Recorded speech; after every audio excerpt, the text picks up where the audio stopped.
Welcome to Miraj একাডেমিতে।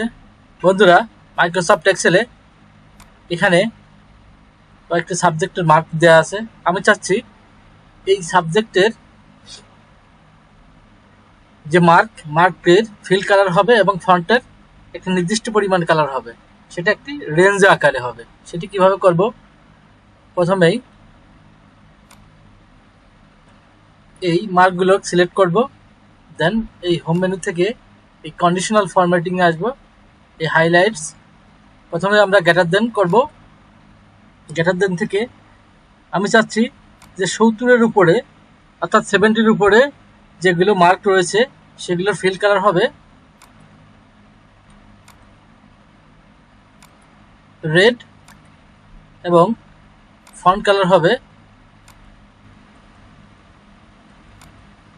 White. এখন আমরা কি করব? ওকে দিব। দেখুন,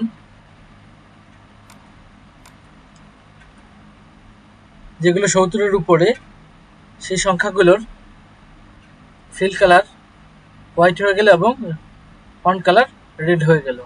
এবং যে বাকি অবশিষ্ট যে আপনার মার্ক রয়েছে এগুলো যদি আমি ভিন্ন কালার করতে চাই, সেক্ষেত্রেও সেম সিস্টেমে আমরা সবগুলো কি করব? সিলেক্ট করব, then conditional formatting, highlights, less than click করার পর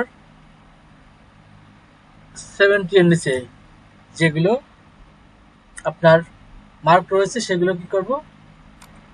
কাস্টমস ফরম্যাট থেকে আমি এগুলো ফিল কালার ব্ল্যাক দিয়ে দেব এবং ফন্ট কালার করব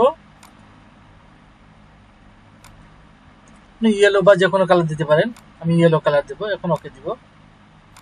দেখুন, চমৎকারভাবে এগুলো আলাদা করে আইডেন্টিফাই করে দিল। ভিডিওটি ভালো লাগলে অবশ্যই লাইক, কমেন্ট, শেয়ার এবং সাবস্ক্রাইব করবেন। Thank you.